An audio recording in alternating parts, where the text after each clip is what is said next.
Good evening friends. ನಿನ್ನೆ March 15 ಈ ರಾಜ್ಯದ ಬಜೆಟ್ 2017 ಮತ್ತು 18ನೇ ಸಾಲಿನ ಬಜೆಟ್ ಅನ್ನ ಸಿದ್ದರಾಮಯ್ಯ ಅವರು ಮಂಡನೆ ಮಾಡಿದ್ರು. ಅದರಲ್ಲಿ ಪ್ರಮುಖ ಅಂಶಗಳು ಏನಿದೆ ಅಂತ ನಾವು ಡಿಸ್ಕಷನ್ ಮಾಡೋಣ. ಇಲ್ಲಿ ಲೆಟ್ ಸ್ಟಾರ್ಟ್. ಈ ರಾಜ್ಯ ಬಜೆಟ್ 2017 ಇದು ಮುಖ್ಯಮಂತ್ರಿ ಸಿದ್ದರಾಮಯ್ಯ ಅವರು ಮಾಡಿದ್ರು. ಇದು ಅವರ 12ನೇ ಬಜೆಟ್ ಮಂಡನೆ ಅಂತೆ. ಅಂದ್ರೆ ಅವರು ಮುಖ್ಯಮಂತ್ರಿಯಾಗಿ 5ನೇ ಸರ್ತಿ ಇದು ಬಜೆಟ್ ಅನ್ನ ಮಂಡನೆ ಮಾಡ್ತಾ ಇದ್ದಾರೆ. ಮತ್ತೆ ಉಪಮುಖ್ಯಮಂತ್ರಿ ಇದ್ದಾಗ 7 ಸರ್ತಿ ಬಜೆಟ್ ಅನ್ನ ಮಂಡನೆ ಮಾಡಿದ್ದಾರೆ. ಟೋಟಲ್ ಆಗಿ ಇದು 12ನೇ ಬಜೆಟ್ ಅನ್ನ ಮಾನ್ಯ ಮುಖ್ಯಮಂತ್ರಿಗಳಾದ ಸಿದ್ದರಾಮಯ್ಯ ಅವರು ಮಂಡನೆ ಮಾಡಿದ್ದಾರೆ. ಇವರು ಹಣಕಾಸು ಸಚಿವ ಕೂಡ ಇವರ ಹತ್ರನೇ ಇದೆ. ಅಂದ್ರೆ ಹಣಕಾಸಿನ ಒಂದು ವ್ಯವಹಾರ ಎಲ್ಲ ನೋಡ್ಕೊಳ್ಳೋದು ಇವರ ಹತ್ರನೇ ಇದೆ. ಹಾಗಾಗಿ ಈ ಮಾನ್ಯ ಮುಖ್ಯಮಂತ್ರಿಗಳು ಸಿದ್ದರಾಮಯ್ಯ ಅವರು ಈ ಬಜೆಟ್ ಅನ್ನ ಮಂಡನೆ ಮಾಡಿದ್ರು. ಈ 2017 ಸಾಲಿನ ಬಜೆಟ್ ನ ಗಾತ್ರ 1,86,561 ಕೋಟಿ ರೂಪಾಯಿ. ಇದು ಕಳೆದ ಸಾಲಿಗೆ ಹೋಲಿಸಿದರೆ 20,000 ಕೋಟಿ ಹೆಚ್ಚಳ ಇದಂತೆ ಈ ಬಜೆಟ್ ಗಾತ್ರ. ಓಕೆ,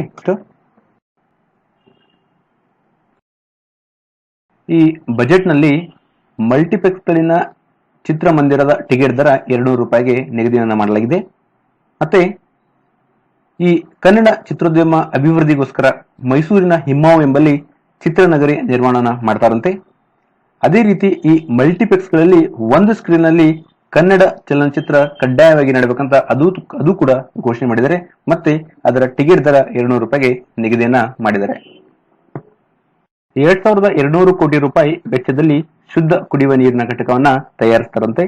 ಮತ್ತೆ ಕೆರೆ ಸಂಜೀವಿನಿ ಯೋಜನೆಗೆ 100 ಕೋಟಿ ರೂಪಾಯಿಯನ್ನ ಅನುದಾನ ಮಾಡಲಾಗಿದೆ. ಈ ಕೆರೆ ಸಂಜೀವಿನಿ ಯೋಜನೆ ಅಂದ್ರೆ ಈ ಬತ್ತಿ ಹೋದ ಕೆರೆಗಳು, ಅಲ್ಲಿ ಏನು ಹುಳುಕು ಇರುತ್ತೆ ಅದನ್ನ ತೆಗೆದು ಬೇರೆ ಒಂದು ಪ್ರದೇಶಕ್ಕೆ ಹಾಕ್ತಾರೆ. ಅದರಿಂದ ಈ ಕೆರೆಗಳನ್ನ ಪುನರ್ಜೀವನ ಕೊಡ್ತಾರೆ. ಅದಕ್ಕೆ ಪುನರುಜ್ಜೀವನಗೊಳಿಸುವ ಒಂದು ವಿಧಾನ ಅಂತ ಕರೀತಾರೆ. ಅದಕ್ಕೆ ಈ ಕೆರೆ ಸಂಜೀವನ ಯೋಜನೆ ಮುಖಾಂತರ ಅದಕ್ಕೆ ಈ ಹುಳವನ್ನು ತೆಗೆದು ಕೆರೆಯಿಂದ ಹುಳವನ್ನು ತೆಗೆದು ಅದಕ್ಕೆ ಶುದ್ಧವನ್ನ ಮಾಡ್ತಾರೆ. ಹೀಗಾಗಿ ನಮ್ಮ ಈ ಕರ್ನಾಟಕ ರಾಜ್ಯದಲ್ಲಿ ಏನು ಬರಪೀಡಿತ ಪ್ರದೇಶಗಳಿದಾವೆ ಅಲ್ಲಿ ನೀರಿನ ಸಮಸ್ಯೆಯನ್ನು ಉಂಟಾಗ್ತಿದೆ. ಅದನ್ನ ತಡೆಯೋದಕ್ಕೋಸ್ಕರ, ಅದನ್ನ ನಿಯಂತ್ರಣ ಮಾಡೋದಕ್ಕೋಸ್ಕರ ಈ ಕೆರೆ ಸಂಜೀವಿನಿ ಯೋಜನೆ ಮುಖಾಂತರ ಮಾಡ್ತಾರೆ. ಮತ್ತೆ ಅದಕ್ಕೆ 100 ಕೋಟಿ ರೂಪಾಯಿಯನ್ನ ಈ ಬಜೆಟ್ ನಲ್ಲಿ ಅನುದಾನವನ್ನ ಮಾಡಲಾಗಿದೆ. ಈ ಬೆಂಗಳೂರಿನಲ್ಲಿ ಟ್ರಾಫಿಕ್ ಸಮಸ್ಯೆ ಬಹಳವಾಗಿದೆ. ಅದನ್ನ ನಿವಾರಣೆ ಮಾಡೋದಕ್ಕೋಸ್ಕರ ಈ ಬಜೆಟ್ ನಲ್ಲಿ ಅದಕ್ಕೆ ಹಣವನ್ನ ಅನುಮೋದನೆ ಮಾಡಿದ್ದಾರೆ. ಈ ಹೆಬ್ಬಾಳ ಜಂಕ್ಷನ್ ನಲ್ಲಿ ಅಂಡರ್ ಪಾಸ್ ನಿರ್ಮಾಣಕ್ಕೋಸ್ಕರ ಹಣವನ್ನ ಅದಕ್ಕೆ ಅನುಮೋದನೆ ಮಾಡಿದ್ದಾರೆ. ಮತ್ತೆ ಮೇಲ್ಸೇತುವೆ ಅಗಲೀಕರಣಕ್ಕೆ 88 ಕೋಟಿ ರೂಪಾಯಿಯನ್ನ ಅನುದಾನ ಮಾಡಿದ್ದಾರೆ. ಮತ್ತೆ 690 ಕೋಟಿ ವೆಚ್ಚದಲ್ಲಿ ರಸ್ತೆಗಳ ಒಂದು ಮೇಲ್ದರ್ಜೆಗೆ ಅಂದ್ರೆ ಅದನ್ನ ಡೆವಲಪ್ಮೆಂಟ್ ಮಾಡೋಕ್ಕೋಸ್ಕರ 690 ಕೋಟಿ ರೂಪಾಯಿಯನ್ನ ಇಟ್ಟಿದ್ದಾರೆ. ಮತ್ತೆ ಈ ಬಿಬಿಎಂಪಿ ವ್ಯಾಪ್ತಿಯಲ್ಲಿ ಬರುವ 43 ಪ್ರಮುಖ ರಸ್ತೆಗಳನ್ನ ಅಭಿವೃದ್ಧಿಗೋಸ್ಕರ ಸಹಿತ ಅದಕ್ಕೆ ಅನುಮೋದನೆ ಕೊಟ್ಟಿದ್ದಾರೆ. ಮತ್ತೆ ಈ ಟೆಂಡರ್ ಶೂರ್ ಮಾದರಿಯಲ್ಲಿ 25 ಕಿಲೋಮೀಟರ್ ರಸ್ತೆ ಅಭಿವೃದ್ಧಿಯನ್ನ ಮಾಡ್ತಾರಂತೆ. Tender sure SURE specifications for urban roads execution. ಇದರ ಮುಖಾಂತರ ಫಾರ್ ಎಕ್ಸಾಂಪಲ್ ಈಗ ಒಂದು ನಾರ್ಮಲ್ ರೋಡ್ ತಗೊಳ್ರಿ. ನಾರ್ಮಲ್ ರೋಡ್ ಅಲ್ಲಿ ಒಂದು ಕೇಬಲ್ ಅಥವಾ ಒಂದು ಸೀವೇಜ್ ಕನೆಕ್ಷನ್ ಕೊಡಬೇಕು ಹೊಸದಾಗಿ ಅಂದ್ರೆ ನೀವು ಡಿಗ್ ಮಾಡಬೇಕಾಗುತ್ತೆ. ಡಿಗ್ ಮಾಡಿದ್ರೆ ಆ ಡಿಗ್ ಮಾಡಿದ ಎಕ್ಸ್ಪೆಂಡಿಚರ್ ಆಗುತ್ತೆ, ಹೌದಾ? ಮತ್ತೆ ಟ್ರಾಫಿಕ್ ಗೆ ಸಮಸ್ಯೆ ಆಗುತ್ತೆ. ಅದನ್ನ ತಡೆದಗೋಸ್ಕರ ಈಗ ಈ ಒಂದು ಟೆಂಡರ್ ಶ್ಯೂರ್ ಮಾದರಿಯಲ್ಲಿ ಈ ಒಂದು ರಸ್ತೆಯನ್ನ ನಿರ್ಮಾಣ ಮಾಡಿದ್ರೆ ಅಲ್ಲಿ ಈ ಸೀವೇಜ್ ಇರ್ಬೋದು, ನೆಟ್ವರ್ಕ್ ಕೇಬಲ್ಸ್ ಇರೋದು ಎಲ್ಲದಕ್ಕೂ ಮೊದಲೇ ಏನಂದ್ರೆ ಒಂದು ಕರೆಕ್ಟ್ ಆಗಿ ಪ್ಲಾನ್ ಮಾಡಿ ಇನ್ಬಿಲ್ಟ್ ಆಗಿ ರೆಡಿ ಮಾಡಿರ್ತಾರೆ, ಕನ್ಸ್ಟ್ರಕ್ಷನ್ ಮಾಡಿರ್ತಾರೆ. ಹಾಗಾಗಿ ಮುಂದೆ ಏನಾದ್ರೂ ಸಮಸ್ಯೆ ಆದ್ರೂ ಈ ಡಿಗ್ ಮಾಡೋದ ಒಂದು ಸಂದರ್ಭ ಬರೋದಿಲ್ಲ. ಹಾಗಾಗಿ ಅದರ ಎಕ್ಸ್ಪೆಂಡಿಚರ್ ಕೂಡ ಕಡಿಮೆ ಆಗುತ್ತೆ. ಆಮೇಲೆ ಟ್ರಾಫಿಕ್ಗೂ ಸಮಸ್ಯೆ ಆಗಿಲ್ಲ, ಟ್ರಾಫಿಕ್ ಕಡಿಮೆ ಆಗುತ್ತೆ. ಹಾಗಾಗಿ ಈ ಟೆಂಡರ್ ಶೂರ್ ಮಾದರಿಯಲ್ಲಿ 25 ಕಿಲೋಮೀಟರ್ ರಸ್ತೆಯನ್ನ ಅಭಿವೃದ್ಧಿ ಮಾಡ್ತಾರಂತೆ. ಇಲ್ಲಿ ಟೆಂಡರ್ ಶೂರ್ ಅಂದ್ರೆ ನೆನ್ಪಿಟ್ಕೊಟ್ಟಿದ್ದು ಒಂದು ಹೊಸ ವರ್ಡ್. ಓಕೆ, ಈ ಬಜೆಟ್ ನಲ್ಲಿ ಮಾತೃಪೂರ್ಣ ಯೋಜನೆಗೆ 302 ಕೋಟಿ ರೂಪಾಯಿ ಅನುದಾನ ಮಾಡಲಾಗಿದೆ. ಈ ಮಾತೃಪೂರ್ಣ ಯೋಜನೆ ಅಂದ್ರೆ ಈ ನಮ್ಮ ದೇಶದಲ್ಲಿ, ನಮ್ಮ ಕರ್ನಾಟಕ ರಾಜ್ಯದಲ್ಲಿ ಈ ಶಿಶು ಮರಣ ಮತ್ತೆ ತಾಯಿಯ ಮರಣ ಜಾಸ್ತಿ ಆಗ್ತಾ ಇದೆ. ಯಾಕೆಂದ್ರೆ ಅವರು ಊಟ ಮಾಡುವ ಒಂದು ಆಹಾರದಲ್ಲಿ ಪೌಷ್ಟಿಕಾಂಶ ಕೊರತೆ ಇದೆ. ಆ ಪೌಷ್ಟಿಕಾಂಶ ಒಂದು ಕೊರತೆಯನ್ನು ನಿವಾರಣೆ ಮಾಡೋಕ್ಕೋಸ್ಕರ ಈ ಮಾತೃಪೂರ್ಣ ಯೋಜನೆಯನ್ನ ಜಾರಿ ಮಾಡಿದರೆ ಅದರ ಮುಖಾಂತರ ಈ ಗರ್ಭಿಣಿ ಮತ್ತು ಬಾಣಂತಿಯರಿಗೆ ಬಿಸಿ ಊಟವನ್ನ ಕೊಡಲಾಗುತ್ತೆ. ಅದರಲ್ಲಿ ಪೌಷ್ಟಿಕಾಂಶ ಇರುವ ಆಹಾರವನ್ನ ಕೊಡಲಾಗುತ್ತೆ. ಹಾಗಾಗಿ ಈ ಪೌಷ್ಟಿಕಾಂಶ ಕೊರತೆಯಿಂದ ಅವರನ್ನ ನಿವಾರಣೆ ಮಾಡಬಹುದು. ಹಾಗಾಗಿ ಈ ಮಾತೃಪೂರ್ಣ ಯೋಜನೆಯನ್ನ ಜಾರಿ ಮಾಡಿದರೆ ಅದಕ್ಕೋಸ್ಕರ ಈಗ ಈ ಬಜೆಟ್ ನಲ್ಲಿ ಅದಕ್ಕೆ 302 ಕೋಟಿ ರೂಪಾಯಿನ ಅನುದಾನವನ್ನ ಮಾಡಲಾಗಿದೆ. ಇದು ಈಗ ಆಲ್ರೆಡಿ ಪ್ರಾಯೋಗಿಕವಾಗಿ ಈ ಜಮಖಂಡಿಯಲ್ಲಿ ಸ್ಟಾರ್ಟ್ ಮಾಡಿದ್ದಾರೆ. ಮತ್ತೆ ಬೇರೆ ಬೇರೆ ಕೆಲವು ಪ್ರದೇಶಗಳಲ್ಲಿ ಪ್ರಾಯೋಗಿಕವಾಗಿ ಸ್ಟಾರ್ಟ್ ಮಾಡಿದರೆ ಇನ್ನು ಮುಂದೆ ಅದು ಅನುಷ್ಠಾನಕ್ಕೆ ಬರುತ್ತೆ ಎಲ್ಲ ಜಿಲ್ಲೆಗಳಲ್ಲಿ. ಓಕೆ, ಈ ಬಜೆಟ್ ನಲ್ಲಿ ಕೆಎಸ್ಆರ್ಟಿಸಿಗೆ 3,250 ಹೊಸ ಬಸ್ಗಳನ್ನ ಸೇರ್ಪಡೆ ಮಾಡ್ತಾರಂತೆ. ಹಾಗೂ ಈ ಬೆಂಗಳೂರು ಮತ್ತೆ ಮೈಸೂರು ಅಂದ್ರೆ ಬೆಂಗಳೂರಿಗೆ 100 ಮತ್ತೆ ಮೈಸೂರಿಗೆ 50 ಎಲೆಕ್ಟ್ರಿಕ್ ಬಸ್ಗಳನ್ನ ಸೇರ್ಪಡೆಯನ್ನ ಮಾಡ್ತಾರೆ. ಈ ಬಜೆಟ್ ನಲ್ಲಿ ಅದಕ್ಕೆ ಅನುಮೋದನೆಯನ್ನ ಕೊಡಲಾಗಿದೆ, ಘೋಷಣೆಯನ್ನ ಮಾಡಲಾಗಿದೆ. ಇದರಿಂದ ಈ 150 ಎಲೆಕ್ಟ್ರಿಕ್ ಬಸ್ಗಳನ್ನ ಸೇರ್ಪಡೆ ಮಾಡೋದ್ರಿಂದ ಎಮಿಷನ್ಸ್ ಕಡಿಮೆ ಆಗುತ್ತೆ, ಅಂದ್ರೆ ಜೀರೋ ಎಮಿಷನ್ಸ್. ಇತ್ತೀಚೆಗೆ ಈ ವಾಯು ಮಾಲಿನ್ಯ ಬಹಳ ಇತ್ತೀಚೆಗೆ ಜಾಸ್ತಿ ಆಗ್ತದೆ, ಅದನ್ನ ಒಂದು ನಿವಾರಣೆ ಮಾಡೋಗೋಸ್ಕರ ಈ ಎಲೆಕ್ಟ್ರಿಕ್ ಬಸ್ಗಳನ್ನ ಸೇರ್ಪಡೆಯನ್ನ ಮಾಡ್ತಾ ಇದ್ದಾರೆ. ಈ ವಿಶ್ವ ಕನ್ನಡ ಸಾಹಿತ್ಯ ಸಮ್ಮೇಳನ ಇದು ಈ ವರ್ಷ ನಡೆದಿದೆ. ಇದು ಮೇ ಬಿ ಜೂನ್ ಅಲ್ಲಿ ನಡೆಯಬಹುದು. ಇನ್ನ ಡೇಟ್ ಫಿಕ್ಸ್ ಆಗಿಲ್ಲ, ಮತ್ತೆ ಪ್ಲೇಸ್ ಸಹಿತ ಫಿಕ್ಸ್ ಆಗಲಿಲ್ಲ. ಲಾಸ್ಟ್ ಟೈಮ್ 2011ರಲ್ಲಿ ನಡೆದಿತ್ತು, ಅದು ಬೆಳಗಾವಿಯಲ್ಲಿ ವಿಶ್ವ ಕನ್ನಡ ಸಮ್ಮೇಳನ ಜರುಗಿತು.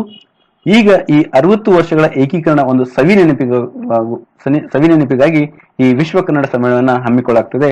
ಅದಕ್ಕೆ ಈ ಬಜೆಟ್ ನಲ್ಲಿ 20 ಕೋಟಿ ರೂಪಾಯಿಯನ್ನ ಅನುದಾನವನ್ನ ಮಾಡಲಾಗಿದೆ ಅಂತೆ. ಬಜೆಟ್ ನಲ್ಲಿ ಕಾರ್ಮಿಕ ಇಲಾಖೆಗೆ, ಅದರಲ್ಲಿ ಈ ಖಾಸಗಿ ವಲಯದ ಒಂದು ಉದ್ದಿಮೆಗಳು, ಅದು ಸಿ ಮತ್ತು ಡಿ ವೃಂದದ ಹುದ್ದೆಗಳಿಗೆ ನೇಮಕಾತಿಯನ್ನ ಮಾಡ್ತಾರಲ್ಲ, ಅಂತ ಸಂದರ್ಭದಲ್ಲಿ ಕನ್ನಡಿಗರಿಗೆ 100% ಒಂದು ಮೀಸಲಾತಿಯನ್ನ ಕೊಡಬೇಕು. ಮತ್ತೆ ಅದೇ ರೀತಿ ವಿಕಲಚೇತನರಿಗೆ 5% ಆದ್ಯತೆಯನ್ನ ಕೊಡಬೇಕಂತ ಕ್ರಮವನ್ನ ಜಾರಿ ಮಾಡಿದ್ದಾರೆ ಈ ಒಂದು ಬಜೆಟ್ ನಲ್ಲಿ.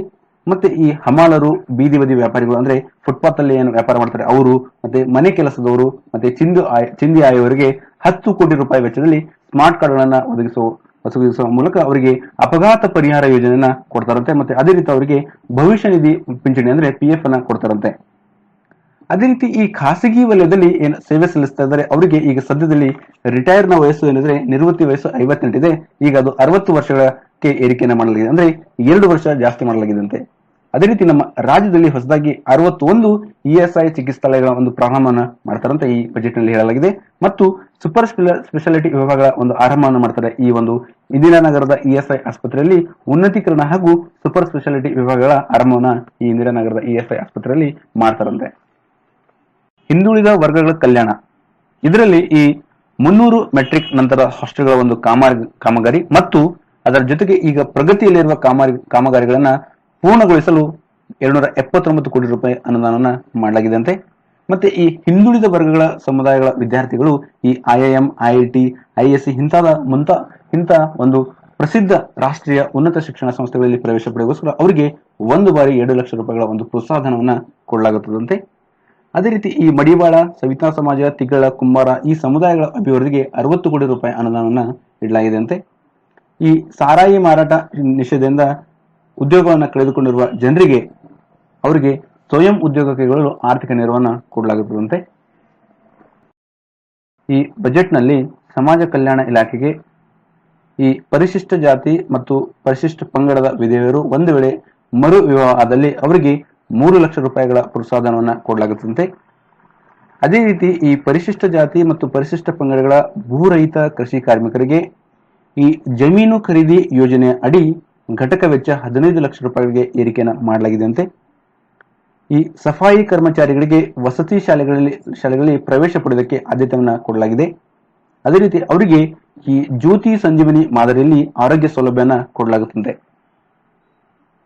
ಈ ಬಜೆಟ್ ನಲ್ಲಿ ವೈದ್ಯಕೀಯ ಶಿಕ್ಷಣ ಇಲಾಖೆಗೆ ಈ ಚಿತ್ರದುರ್ಗ, ಬಾಗಲಕೋಟೆ, ಹಾವೇರಿ, ಯಾದಗಿರಿ, ಚಿಕ್ಕಬಳ್ಳಾಪುರ, ಚಿಕ್ಕಮಗಳೂರಿನಲ್ಲಿ 6 ವೈದ್ಯಕೀಯ ಕಾಲೇಜುಗಳ ಸ್ಥಾಪನೆಗೋಸ್ಕರ ಅನುದಾನವನ್ನ ಮಾಡಲಾಗಿದೆ. ಮತ್ತು ಈ ಬೆಂಗಳೂರಿನ ಇಂದಿರಾನಗರದಲ್ಲಿ 35 ಕೋಟಿ ರೂಪಾಯಿ ವೆಚ್ಚದಲ್ಲಿ ಹೊಸ ಆಸ್ಪತ್ರೆಯನ್ನ ನಿರ್ಮಾಣ ಮಾಡ್ತಾರಂತೆ. ಅದೇ ರೀತಿ ಈ ಹುಬ್ಬಳ್ಳಿಯಲ್ಲಿರುವ ಕಿಮ್ಸ್ ಆಸ್ಪತ್ರೆ, ಅಲ್ಲಿ ಈ ಕಿಮ್ಸ್ ಕಾಲೇಜು, ಅಲ್ಲಿ ಅದರ ಆವರಣದಲ್ಲಿ 5 ಕೋಟಿ ರೂಪಾಯಿಗಳ ವೆಚ್ಚದಲ್ಲಿ ಜಯದೇವ ಹೃದಯ ರೋಗ ಆಸ್ಪತ್ರೆಯನ್ನ ಆರಂಭ ಮಾಡ್ತಾರಂತೆ. ಮತ್ತೆ 10 ಕೋಟಿ ರೂಪಾಯಿ ವೆಚ್ಚದಲ್ಲಿ ಮಿಂಟೋ ಸೂಪರ್ ಸ್ಪೆಷಾಲಿಟಿ ಆಸ್ಪತ್ರೆಯನ್ನ ಆರಂಭ ಮಾಡ್ತಾರಂತೆ. ಆರೋಗ್ಯ ಮತ್ತು ಕುಟುಂಬ ಕಲ್ಯಾಣ ಇಲಾಖೆ, ಇಲ್ಲಿ ಈ ಪ್ರತಿ ಆಶಾ ಕಾರ್ಯಕರ್ತರು ಈಗಾಗಲೇ ಏನು ಪ್ರೋತ್ಸಾಹನ ಪಡಿತಾ ಇದ್ದಾರೆ, ಅದರ ಜೊತೆಗೆ 1000 ರೂಪಾಯಿಗಳ ಗೌರವಧನವನ್ನ ಕೊಡಲಾಗುತ್ತಂತೆ. ಈ ಆಶಾ ಕಾರ್ಯಕರ್ತ ಅಂದ್ರೆ ಪ್ರತಿ ಹಳ್ಳಿಗೆ ಒಬ್ಬರನ್ನ ಆಶಾ ಕಾರ್ಯಕರ್ತರಂತ ಅವರಿಗೆ ನೇಮಕನ ಮಾಡಲಾಗುತ್ತೆ. ಈ ಆಶಾ ಕಾರ್ಯಕರ್ತರು ಈ ವಿಲೇಜ್ಗಳಲ್ಲಿ, ಹಳ್ಳಿಗಳಲ್ಲಿ ಏನು ಗರ್ಭಿಣಿ ಇರುವುದು ಅಥವಾ ಒಟ್ಟಿನಲ್ಲಿ ಎಲ್ಲ ಒಂದು ಮಹಿಳೆಯರಿಗೆ ಈ ಒಂದು ರೋಗಗಳ ಬಗ್ಗೆ ಅವೇರ್ನೆಸ್ ಅನ್ನ ಕೊಡ್ತಾರೆ. ಮತ್ತೆ ತಮ್ಮ ಮಕ್ಕಳನ್ನ ಈ ಕ್ಲಿನಿಕ್ಗಳಿಗೆ ಅಂದ್ರೆ ಆಸ್ಪತ್ರೆಗಳಿಗೆ ಸರಿಯಾದ ಸಮಯಕ್ಕೆ ತೆಗೆದುಕೊಂಡು ಹೋಗಿ ಅಂತ ಒಂದು ಅವೇರ್ನೆಸ್, ಒಂದು ಜಾಗೃತವನ್ನ ಕೊಡ್ತಾರೆ ಅವರಿಗೆ. ಮತ್ತೆ ಯಾವ್ದಾರ ಒಂದು ಬೇಸಿಕ್ ಟ್ರೀಟ್ಮೆಂಟ್ಗೋಸ್ಕರ ಯಾವ ತರ ಒಂದು ಅವರು ಫಸ್ಟ್ ಏಡ್ ಅಂದ್ರೆ ಪ್ರಥಮ ಚಿಕಿತ್ಸೆ ಹೇಗೆ ತಗೊಳ್ಬೇಕು ಅದ್ರ ಬಗ್ಗೆ ಒಂದು ಮಾಹಿತಿಯನ್ನ ಕೊಡ್ತಾರೆ. ಆಮೇಲೆ ಈ ಹೆರಿಗೆ ಸಂದರ್ಭದಲ್ಲಿ ಅವರು ಈ ಸರ್ಕಾರಿ ಆಸ್ಪತ್ರೆಗಳಲ್ಲಿ ಹೋಗಿ ಹೆರಿಗೆಯನ್ನ ಮಾಡ್ಕೊಳ್ಳಿ ಅಂತ ಅದರ ಬಗ್ಗೆ ಒಂದು ಮಾಹಿತಿಯನ್ನ ಕೊಡ್ತಾರೆ. ಮತ್ತೆ ಈ ಗರ್ಭಿಣಿಯರಿಗೆ ಮತ್ತೆ ಬಾಣಂತರಿಗೆ ಸರಿಯಾದ ಸಮಯದಲ್ಲಿ ಯಾವ ಯಾವ ಆಹಾರಗಳನ್ನು ತಗೋಬೇಕು, ಯಾವ ರೀತಿ ಅವರ ಒಂದು ಕರ್ತವ್ಯಗಳನ್ನು ಅಂದ್ರೆ ಅವರ ಒಂದು ಪರಿಪಾಲನೆ ಹೇಗೆ ಮಾಡಬೇಕು, ಅದರ ಬಗ್ಗೆ ಎಲ್ಲ ಒಂದು ಮಾಹಿತಿಯನ್ನ ಈ ಆಶಾ ಕಾರ್ಯಕರ್ತರು ಅವರಿಗೆ ಕೊಡ್ತಾರೆ. ಈ ಒಂದು ಹಳ್ಳಿಗೆ ಒಬ್ಬರನ್ನ ನೇಮಕ ಮಾಡಲಾಗುತ್ತೆ. ಅವರಿಗೆ ಈ ಸದ್ಯದಲ್ಲಿ ಪ್ರೋತ್ಸಾಹನ ಕೊಡ್ತಾ ಇದ್ರೆ ಅದರ ಜೊತೆಗೆ ₹1000 ಗೌರವಧನ ಈ ಬಜೆಟ್ ನಲ್ಲಿ ಅವರಿಗೆ ಅನುಮೋದನೆ ಮಾಡಲಾಗಿದೆ. ಅದೇ ರೀತಿ ಈ ಕ್ಯಾನ್ಸರ್ ಮತ್ತೆ ಹೃದಯ ರೋಗ ಚಿಕಿತ್ಸೆಗಳ ನೀಡಲು ಈ ದಾವಣಗೆರೆ, ರಾಮನಗರ್, ತುಮಕೂರು, ವಿಜಯಪುರ ಮತ್ತು ಕೋಲಾರಗಳಲ್ಲಿ ತಲಾ ₹25 ಕೋಟಿ ಒಂದು ವೆಚ್ಚದಲ್ಲಿ 5 ಸೂಪರ್ ಸ್ಪೆಷಾಲಿಟಿ ಆಸ್ಪತ್ರೆಗಳ ಒಂದು ಸ್ಥಾಪನೆ ಮಾಡಕ್ಕೆ ಈ ಬಜೆಟ್ ನಲ್ಲಿ ಅನುಮೋದನೆ ಮಾಡಲಾಗಿದೆ. ಅದೇ ರೀತಿ ಈ ಪ್ರಾಥಮಿಕ ಆರೋಗ್ಯ ಕೇಂದ್ರದಿಂದ 10 ಕಿಲೋಮೀಟರ್ ದೂರದಲ್ಲಿರುವ ಗ್ರಾಮಗಳಲ್ಲಿ ತಲಾ ₹10 ಲಕ್ಷ ಗಳಂತೆ 150 ಆರೋಗ್ಯ ವಿಸ್ತರಣಾ ಚಿಕಿತ್ಸಾಲಯ ಸ್ಥಾಪನೆಯನ್ನ ಮಾಡಲಿದ್ದಾರಂತೆ. ಈ ಸರ್ಕಾರಿ ಅನುದಾನಿತ ವೈದ್ಯಕೀಯ ಕಾಲೇಜು, ಇಂಜಿನಿಯರಿಂಗ್ ಕಾಲೇಜು ಮತ್ತೆ ಪಾಲಿಟೆಕ್ನಿಕ್ ಮತ್ತು ಪ್ರಥಮ ದರ್ಜೆ ಕಾಲೇಜುಗಳಿಗೆ ವಿದ್ಯಾರ್ಥಿಗಳು ಪ್ರವೇಶ ಪಡ್ತಾರೆ ಅವರಿಗೆ ಉಚಿತ ಲ್ಯಾಪ್ಟಾಪ್ ಗಳನ್ನ ವಿತರಣೆಯನ್ನ ಮಾಡಲಾಗುತ್ತದೆ. 1.5 ಲಕ್ಷ ವಿದ್ಯಾರ್ಥಿಗಳಿಗೆ ಉಚಿತ ಲ್ಯಾಪ್ಟಾಪ್ ಗಳನ್ನ ಕೊಡಲಾಗುತ್ತಂತೆ ಇದರಲ್ಲಿ ಘೋಷಣೆಯನ್ನ ಮಾಡಲಾಗಿದೆ. ಅದೇ ರೀತಿ ಈ 25 ಹೊಸ ಸರ್ಕಾರಿ ಪಾಲಿಟೆಕ್ನಿಕ್ ಗಳ ಸ್ಥಾಪನೆಯನ್ನ ನಮ್ಮ ರಾಜ್ಯದಲ್ಲಿ ಅದು ಗ್ರಾಮೀಣ ಪ್ರದೇಶದಲ್ಲಿ ಮಾಡ್ತಾರಂತ ಇಲ್ಲಿ ಘೋಷಣೆಯನ್ನ ಮಾಡಲಾಗಿದೆ ಇದರಲ್ಲಿ. ಅದೇ ರೀತಿ ಈ ಹಂಪಿ ಕನ್ನಡ ವಿಶ್ವವಿದ್ಯಾಲಯ ಅದು ಬೆಳ್ಳಿ ಹಬ್ಬವನ್ನು ಆಚರಣೆ ಮಾಡ್ಕೊತ್ತೆ. ಅದರ ಅಂಗವಾಗಿ ಅದಕ್ಕೆ ₹25 ಕೋಟಿ ಒಂದು ಅನುದಾನವನ್ನ ಕೊಡಲಾಗಿದೆ. ಮತ್ತೆ ಈ ಹೈದರಾಬಾದ್ ಕರ್ನಾಟಕ ಪ್ರದೇಶದಲ್ಲಿ ಈ ಉನ್ನತ ಶಿಕ್ಷಣಕ್ಕೆ ಉತ್ತೇಜನ ನೀಡುವಗೋಸ್ಕರ ರಾಯಚೂರಿನಲ್ಲಿ ವಿಶ್ವವಿದ್ಯಾಲಯ ಸ್ಥಾಪನೆ ಮಾಡುವ ಒಂದು ಯೋಜನೆಯನ್ನ ಒಂದು ಘೋಷಣೆಯನ್ನ ಈ ಬಜೆಟ್ ನಲ್ಲಿ ಹೇಳಲಾಗಿದೆ. ಪಶು ಸಂಗೋಪನಾ ಇಲಾಖೆ ಇಲ್ಲಿ 302 ಪ್ರಾಥಮಿಕ ಪಶು ವೈದ್ಯಕೀಯ ಕೇಂದ್ರಗಳಿದ್ದಾವಂತೆ ಹಾಗೂ ಅವುಗಳನ್ನ ಈಗ ಪಶು ಚಿಕಿತ್ಸಾಲಯಗಳನ್ನಾಗಿ ಉನ್ನತೀಕರಣ ಅಂದ್ರೆ ಮಾರ್ಪಾಡನ್ನ ಮಾಡ್ತಾರಂತೆ. ಅದೇ ರೀತಿ ಈ ಮಾಂಸದ ಅಂಗಡಿಗಳಿಗೆ ಅಂದ್ರೆ ಪ್ರತಿ ಅಂಗಡಿಗೆ ₹1.25 ಲಕ್ಷ ಒಂದು ಸಹಾಯಧನವನ್ನ ಕೊಡ್ತಾರಂತೆ. ಮತ್ತೆ ಮಾಂಸದ ಅಂಗಡಿಗಳ ಒಂದು ಆಧುನೀಕರಣಗೋಸ್ಕರ ತಲಾ ₹5 ಲಕ್ಷ ವೆಚ್ಚದಲ್ಲಿ ಅದಕ್ಕೆ ಘೋಷಣೆಯನ್ನ ಮಾಡಲಾಗಿದೆ. ಅನ್ನಭಾಗ್ಯ ಯೋಜನೆ ಅಡಿ ಈ BPL ಕಾರ್ಡ್ ಹೊಂದಿದ ಕುಟುಂಬಗಳಿಗೆ, ಬಡ ಕುಟುಂಬಗಳಿಗೆ ಅನ್ನಭಾಗ್ಯ ಯೋಜನೆ ಅಡಿ ಪ್ರತಿ ಒಬ್ಬ ವ್ಯಕ್ತಿಗೆ 5 ಕೆಜಿ ಅಕ್ಕಿಯನ್ನ ಕೊಡಲಾಗ್ತಿತ್ತು. ಈಗ ಅದು 7 ಕೆಜಿಗೆ ಏರಿಕೆಯನ್ನ ಮಾಡಲಾಗಿದೆ. ಅದೇ ರೀತಿ ಕುಟುಂಬ ಒಂದಕ್ಕೆ ಮಾಸಿಕ ಅಂದ್ರೆ ತಿಂಗಳಿಗೆ 35 ಕೆಜಿ ಅಕ್ಕಿಯನ್ನ ಕೊಡಲಾಗುತ್ತದೆ. ಈ ಬಜೆಟ್ ನಲ್ಲಿ ಮೊದಲು 1ನೇ ತರಗತಿಯಲ್ಲಿ ಇಂಗ್ಲಿಷ್ ಒಂದು ವಿಷಯ ಬೋಧನೆ ಇರಲಿಲ್ಲ. ಈಗ ಈ ಬಜೆಟ್ ನಲ್ಲಿ 1ನೇ ತರಗತಿಯಿಂದಲೇ ಇಂಗ್ಲಿಷ್ ಅನ್ನ ಬೋಧನೆ ಮಾಡಬೇಕು, ಇಂಗ್ಲಿಷ್ ಒಂದು ವಿಷಯವಾಗಿ ಬೋಧನೆ ಮಾಡಬೇಕಂತ ಕಡ್ಡಾಯವಾಗಿ ಇದರಲ್ಲಿ ಘೋಷಣೆಯನ್ನ ಮಾಡಲಾಗಿದೆ. ಕೃಷಿ ಇಲಾಖೆ ಈ ರೈತರು ಈ ಸಾಲ ಮನ್ನಾ ಮಾಡ್ತಾರಂತ ಬಹಳ ಒಂದು ನಿರೀಕ್ಷೆಯನ್ನ ರೈತರು ಇಟ್ಕೊಂಡ್ರು. ಆದ್ರೆ ಈ ರಾಜ್ಯ ಬಜೆಟ್ ನಲ್ಲಿ ಮಾನ್ಯ ಮುಖ್ಯಮಂತ್ರಿಗಳು ಸಿದ್ದರಾಮಯ್ಯ ಅವರು ಈ ಸಾಲ ಮನ್ನಾವನ್ನ ಮಾಡಲಿಲ್ಲ, ರೈತರ ಒಂದು ಸಾಲವನ್ನ ಮಾಡಲಿಲ್ಲ. ಅದರ ಬದಲಾಗಿ ಅವರಿಗೆ ಶೂನ್ಯ ಬಡ್ಡಿ ದರದಲ್ಲಿ ₹3 ಲಕ್ಷ ಸಾಲವನ್ನ ಕೊಡಲಾಗುತ್ತದೆ ಮತ್ತು 25 ಲಕ್ಷ ರೈತರಿಗೆ ₹13,500 ಕೋಟಿ ಕೃಷಿ ಸಾಲ ನೀಡುವ ಒಂದು ಗುರಿಯನ್ನ ಇಟ್ಕೊಂಡಿದ್ದಾರಂತೆ. ಅಂದ್ರೆ ಇದರ ಅರ್ಥ ರೈತರ ಸಾಲವನ್ನ ಮನ್ನಾ ಮಾಡಲಿಲ್ಲ, ಅದರ ಬದಲಾಗಿ ಅವರಿಗೆ ಸಾಲವನ್ನ ಕೊಡಲಾಗುತ್ತೆ, ಅದು ಶೂನ್ಯ ಬಡ್ಡಿ ದರದಲ್ಲಿ. ಈ ತಮಿಳುನಾಡಿನಲ್ಲಿ ಅಮ್ಮ ಕ್ಯಾಂಟೀನ್ ಅಂತ ಬಹಳ ಜನಪ್ರಿಯವಾಗಿತ್ತು. ಅದರ ಒಂದು ಮಾದರಿಯಲ್ಲಿ ಈಗ ಬೆಂಗಳೂರಿನಲ್ಲಿ 198 ವಾರ್ಡ್ಗಳಲ್ಲಿ ನಮ್ಮ ಕ್ಯಾಂಟೀನ್ ಅಂತ ಸ್ಥಾಪನೆಯನ್ನ ಮಾಡ್ತಾರಂತೆ. ಈ ನಮ್ಮ ಕ್ಯಾಂಟೀನ್ ಮುಖಾಂತರ ಈ ನಮ್ಮ ಕ್ಯಾಂಟೀನ್ಗಳಲ್ಲಿ ₹5 ಉಪಹಾರ ಮತ್ತು ₹10 ಊಟ ಸಿಗಲಿದಂತೆ. ಅದಕ್ಕೆ ಈಗ ಈ ರಾಜ್ಯ ಬಜೆಟ್ ನಲ್ಲಿ ಅದಕ್ಕೆ ಅನುಮೋದನೆಯನ್ನ ಮಾಡಿದರೆ, ಘೋಷಣೆಯನ್ನ ಮಾಡಿದ್ದಾರೆ. ಈ ಬಜೆಟ್ ನಲ್ಲಿ 21 ಜಿಲ್ಲೆಗಳಲ್ಲಿ 49 ಹೊಸ ತಾಲೂಕುಗಳಂತ ಘೋಷಣೆ ಮಾಡಲಾಗಿದೆ. ಅದರಲ್ಲಿ ಬಿಜಾಪುರನಲ್ಲಿ 7 ತಾಲೂಕುಗಳಂತ ಘೋಷಣೆಯನ್ನ ಮಾಡಲಾಗಿದೆ. ಈ ರಾಜ್ಯ ಬಜೆಟ್ ನಲ್ಲಿ ಮಹಿಳಾ ಮತ್ತು ಮಕ್ಕಳ ಅಭಿವೃದ್ಧಿಗೆ ₹4,926 ಕೋಟಿ ಅನುದಾನವನ್ನ ನೀಡಲಾಗಿದೆ. ಅದರ ಅಡಿಯಲ್ಲಿ ಈ ಅಂಗನವಾಡಿ ಮಕ್ಕಳಿಗೆ ಮೊಟ್ಟೆ ಮತ್ತು ಶಾಲೆಗಳಲ್ಲಿ 5 ದಿನವೂ ಹಾಲು ಕೊಡಲಾಗುತ್ತದೆ. ಈ ಪ್ರಸ್ತುತವಾಗಿ ಈ ಶಾಲೆಗಳಲ್ಲಿ ವಿದ್ಯಾರ್ಥಿಗಳಿಗೆ ಕ್ಷೀರಭಾಗ್ಯ ಯೋಜನೆಯಡಿ ವಾರದಲ್ಲಿ 3 ದಿನ ಮಾತ್ರ ಹಾಲನ್ನ ವಿತರಣೆ ಮಾಡಲಾಗ್ತಿತ್ತು. ಈಗ ಅದು 5 ದಿನಗಳಿಗೆ ವಿಸ್ತರಣೆಯನ್ನ ಮಾಡಲಾಗಿದೆ. ಅದೇ ರೀತಿ ಈ ಅಂಗನವಾಡಿ ಮಕ್ಕಳಿಗೆ ವಾರದಲ್ಲಿ 2 ದಿನ ಮೊಟ್ಟೆಯನ್ನ ವಿತರಣೆ ಮಾಡ್ತಾರಂತ ಘೋಷಣೆಯನ್ನ ಮಾಡಲಾಗಿದೆ. ಮತ್ತೆ ಈಗ ತಾನೇ ನಿಮಗೆ ಮಾತೃಪೂರ್ಣ ಯೋಜನೆ ಅದರ ಬಗ್ಗೆ ಹೇಳಿದೆ, ಅದು ಎಲ್ಲಾ ಜಿಲ್ಲೆಗಳು ವಿಸ್ತರಣೆಯನ್ನ ಮಾಡ್ತಾರಂತೆ. ಅದೇ ರೀತಿ ಅಂಗನವಾಡಿ ಕಾರ್ಯಕರ್ತರು ಮತ್ತು ಸಹಾಯಕರಿಗೆ ಗೌರವಧನವನ್ನ ಕ್ರಮವಾಗಿ 1000 ಮತ್ತು 500 ರೂಪಾಯಿ ಹೆಚ್ಚಳವನ್ನ ಮಾಡಲಾಗಿದೆ.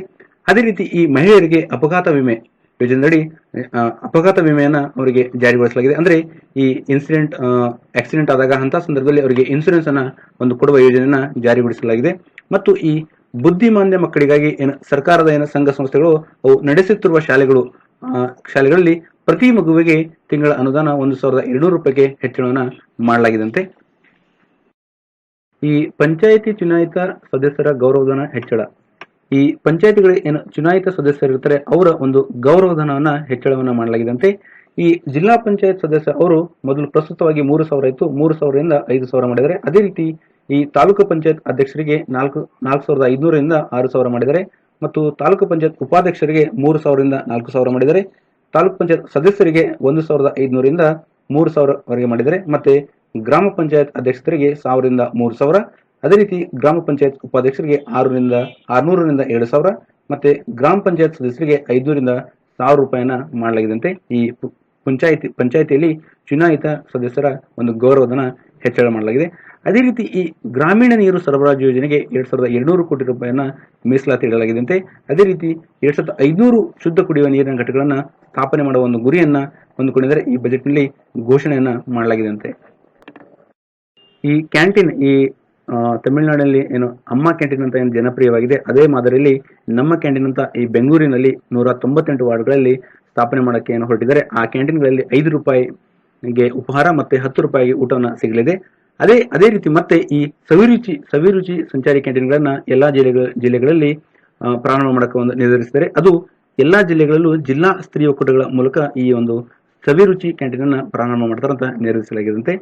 ಅದೇ ರೀತಿ ಈ ದೇವದಾಸಿ ಪದ್ಧತಿಯಿಂದ ಹೊರಬಂದವರಿಗೆ ಮತ್ತೆ ಲೈಂಗಿಕ ಕಾರ್ಯಕರ್ತರು ಇರ್ಬೋದು, ಆಮೇಲೆ ಲೈಂಗಿಕ ಅಲ್ಪಸಂಖ್ಯಾತರಿಗೆ SC/SP ಯೋಜನೆಯಡಿ ಅವರಿಗೆ ಪ್ರೋತ್ಸಾಹಧನವನ್ನ ಕೊಡಲಾಗುತ್ತೆ. ಅದು 20,000ರಿಂದ 25,000ಕ್ಕೆ ಈ ಒಂದು ಬಜೆಟ್ ನಲ್ಲಿ ಹೆಚ್ಚಳವನ್ನ ಮಾಡಲಾಗಿದೆ. ಮತ್ತೆ ಇದು ಅಲ್ಲದೆ ಅವರಿಗೆ 25,000 ರೂಪಾಯಿ ಸಾಲವನ್ನು ಕೂಡ ನೀಡಲಾಗುತ್ತಂತೆ.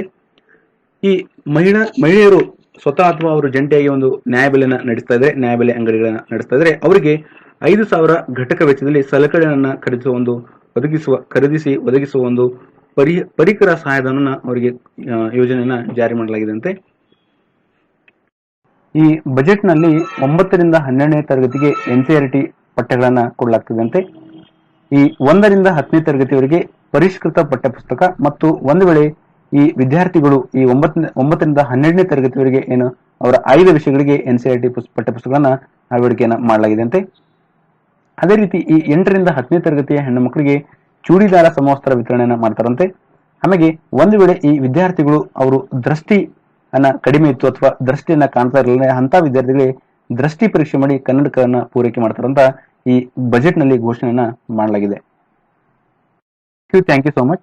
ಒಂದು ವೇಳೆ ನನ್ನ ವಿಡಿಯೋ ಲೈಕ್ ಆದ್ರೆ ಪ್ಲೀಸ್ ಲೈಕ್ ಮಾಡ್ರಿ, ಕಮೆಂಟ್ ಮಾಡ್ರಿ, ಶೇರ್ ಮಾಡ್ರಿ, ಸಬ್ಸ್ಕ್ರೈಬ್ ಮಾಡ್ರಿ. ಸಬ್ಸ್ಕ್ರೈಬ್ ಮಾಡೋಗೋಸ್ಕರ ಯೂಟ್ಯೂಬ್ ವೆಬ್ಸೈಟ್ ಹೋಗಿ ಸರ್ಚ್ ಬಾಕ್ಸ್ ನಲ್ಲಿ KPSC ಟ್ಯೂಟರ್ ಅಂತ ಟೈಪ್ ಮಾಡ್ರಿ. ಅವಾಗ ಈ ನನ್ನ KPSC ಟ್ಯೂಟರ್ ಅಂತ ಚಾನೆಲ್ ಬರುತ್ತೆ. ಅದರ ರೈಟ್ ಸೈಡ್ ನಲ್ಲಿ ಸಬ್ಸ್ಕ್ರೈಬರ್ ಅಂತ ಇದೆ, ಸಬ್ಸ್ಕ್ರೈಬ್ ಅಲ್ಲಿ ಕ್ಲಿಕ್ ಮಾಡಿದ್ರೆ ನೀವು ಸಬ್ಸ್ಕ್ರೈಬರ್ ಆಗಿರ್ತೀರಿ. ಇದು ಫ್ರೀ ಆಫ್ ಕಾಸ್ಟ್, ಯಾವುದೇ ಒಂದು ಚಾರ್ಜ್ ಆಗೋದಿಲ್ಲ. ಇದಕ್ಕೆ ಕೆಲವು ಜನಗಳಿಗೆ ಒಂದು ಮಿಸ್ಅಂಡರ್ಸ್ಟ್ಯಾಂಡಿಂಗ್ ಇದೆ, ಏನಂದ್ರೆ ಸಬ್ಸ್ಕ್ರೈಬ್ ಮಾಡಿದ್ರೆ ನಮ್ಮ ಅವರಿಂದ ದುಡ್ಡು ಕಟ್ ಆಗುತ್ತಂತೆ. ಯಾವುದೇ ಒಂದು ಫೀ ಇಲ್ಲ ಅದಕ್ಕೆ, ಇದು ಫ್ರೀ ಆಗಿದೆ. ಸಬ್ಸ್ಕ್ರೈಬ್ ಮಾಡಿದ್ರೆ ಅಡ್ವಾಂಟೇಜ್ ಏನಂದ್ರೆ ನಿಮಗೆ ನಾನು ಹೊಸ ಒಂದು ವಿಡಿಯೋ ಅಪ್ಲೋಡ್ ಮಾಡಿದಾಗ ನಿಮಗೆ ನೋಟಿಫಿಕೇಶನ್ ಬರುತ್ತೆ, ಇಮಿಡಿಯೇಟ್ ಆಗಿ ನಿಮಗೆ ಅಪ್ಲೋಡ್ ಮಾಡಿದ್ದು ಗೊತ್ತಾಗುತ್ತೆ. ಹಾಗಾಗಿ ನೀವು ವಿಡಿಯೋನ ನೋಡಬಹುದು. ಅದೇ ತರ ನೀವು ನನ್ನ ಟೆಲಿಗ್ರಾಮ್ ಚಾನಲ್ ಕೂಡ ಜಾಯ್ನ್ ಆಗಬಹುದು. ಅದು KPSC ಟ್ಯೂಟರ್ ಅಂತ ನಾನು ಇಲ್ಲಿ ಲಿಂಕ್ ಕೊಟ್ಟಿದ್ದೀನಿ, ಅದನ್ನ ಕ್ಲಿಕ್ ಮಾಡಿದ್ರೆ ನೀವು ಟೆಲಿಗ್ರಾಮ್ ಚಾನಲ್ಗೆ ನನ್ನ ಆಡ್ ಆಗಬಹುದು. ಅಲ್ಲಿ ನಾನು PDF ಗಳನ್ನ ಆಡ್ ಮಾಡ್ತಾ ಇರ್ತೀನಿ. ಅದೇ ರೀತಿ ಫೇಸ್ಬುಕ್ ಅಲ್ಲಿ ಕೂಡ ನಾನು PDF ಅನ್ನ ನಾನು ಅಪ್ಲೋಡ್ ಮಾಡ್ತಾ ಇರ್ತೀನಿ. ಫೇಸ್ಬುಕ್ಗೋಸ್ಕರ ಇಲ್ಲಿ ಫಾಲೋವರ್ಸ್ ಆನ್ ಅಂತ ಇದೆಯಲ್ಲ, ಇಲ್ಲಿ ಕ್ಲಿಕ್ ಮಾಡಿದ್ರೆ ನನ್ನ KPSC ಟ್ಯೂಟರ್ ಪೇಜ್ ಅನ್ನ ಓಪನ್ ಆಗುತ್ತೆ. ಅಲ್ಲಿ ಕೂಡ ಸಹಿತ ನೀವು ಲೈಕ್ ಮಾಡಬಹುದು, ಅಲ್ಲಿ ಕೂಡ ಸಹಿತ ನೀವು PDF ಅನ್ನ ಪಡ್ಕೋಬಹುದು.